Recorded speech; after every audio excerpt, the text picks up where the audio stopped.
Bonjour, que le bon Dieu vous protège. Baruch atah Ne'emek Halam, She'akol Niyev Dor. Le premier café de la journée.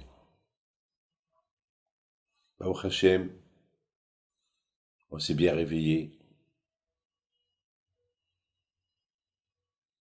Il y a quelqu'un qui a posé une question.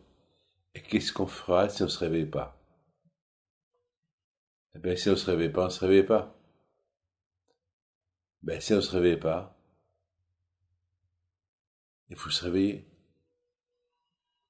Toujours le Sahara, il ne veut pas qu'on se réveille.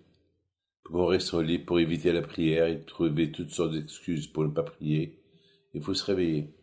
J'ai lu une belle histoire d'un grand rabbin qu'il devait passer à une opération aux États-Unis et ce grand rabbin, Rabbi Reuben Kallenstein alav shalom, il a pris la décision d'aller prendre une bracha de chez quelqu'un, de chez un rabbin. Ben, c'est ce qu'il a fait. Il est parti dans un Beth Midrash, alors quelqu'un lui a dit, mais là-bas il n'y a pas de rabbin, il n'y a pas de tzaddik qui va te faire une bracha. Il a dit, je connais un tzaddik là-bas, que personne ne connaît. Il est connu dans le monde entier, mais personne ne sait que c'est un tzaddik. Ah bon?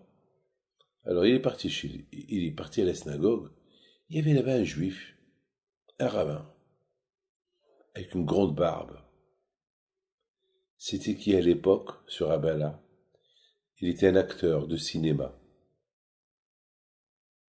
Il était marié avec une chanteuse israélienne, très connue en Israël. Et soudainement, il a fait une grande échoua. Il s'appelle Rabbi Ori Zohar. Qui ne le connaît pas? Aujourd'hui, rien que pour l'énerver, il passe ses films, le Shabbat, à la télévision, partout. Rien que pour l'énerver. Et lui, il essaie par tous les moyens d'acheter, avec l'argent qu'il a fait, ces films-là que lui, il a tourné, il a encaissé de l'argent pour. Mais bien sûr, ils ne veulent pas. Ils veulent le salir. Mais lui, voilà, il a fait une très grande écheva. Il donne des cours de Torah partout.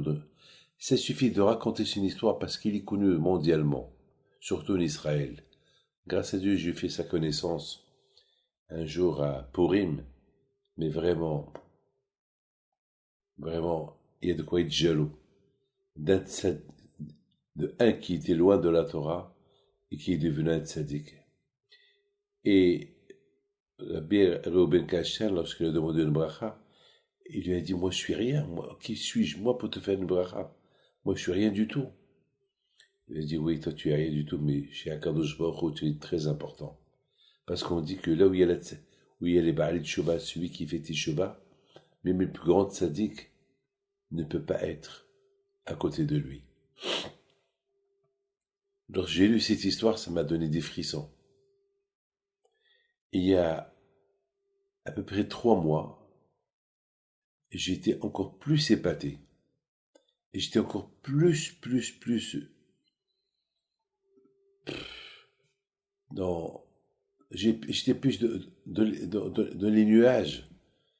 Alors, je l'ai vu, on m'a montré une petite vidéo à lui, qu'il est parti à l'enterrement de sa ex-femme.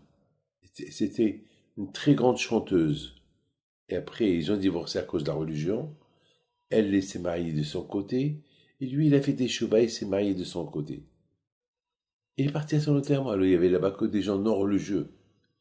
Alors, tout le monde qui voyait un rabbin venir à l'enterrement. Et c'était qui ce rabbin finalement? C'était Rabbi Ori Zohar. Tout le monde est venu vers lui. Quoi, toi, tu viens à l'enterrement de ta ex-femme, elle qui n'était pas religieuse du tout? C'était quoi sa réponse? Après tout, on a partagé quelques années ensemble. J'avais des années heureuses avec elle. J'étais heureux avec elle. Alors je suis venu pour la reconnaissance de tout le beau temps qu'on a passé ensemble. C'est vrai, après, On a divorcé, chacun il a pris son chemin, mais jamais je dois oublier les bonnes choses qu'on a passées ensemble. Et ça a fait un boom en Israël. Il lui a fait, alors que là-bas c'était un enterrement pas religieux, il y avait personne presque qui qu'il a fait Kaddish, et lui il a fait Kaddish pour elle. Il paraît qu'elle a pris sur lui de faire Kaddish pour elle toute l'année. Vous vous rendez compte? Eh bien mes amis, pourquoi je vous raconte cette histoire? Je vous raconte cette histoire, ces histoires-là pour vous dire qu'il ne faut pas avoir honte de faire teshuva. Il ne faut pas avoir honte. La plus grosse honte, c'est quitter ce monde-là sans teshuva. C'est ça la plus grosse honte. C'est de quitter ce monde-là. Et si j'ai fait teshuva, qu'est-ce qu'il va dire mon copain? Et qu'est-ce qu'il va dire l'autre? Il va me voir avec une kippa. Il va dire, ouais, tu es devenu rabbin. Oui, tu es devenu religieux. Et alors? On prend avec nous quoi? Rien.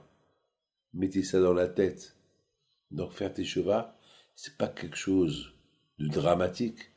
De retourner vers Hachem, c'est ça la chose la plus importante que Hachem y fasse, que Be'ezat Hachem, on fera tous une bonne teshuva. Amen, Kenarason. Que Hachem vous protège et vous donne la santé et la joie. Amen.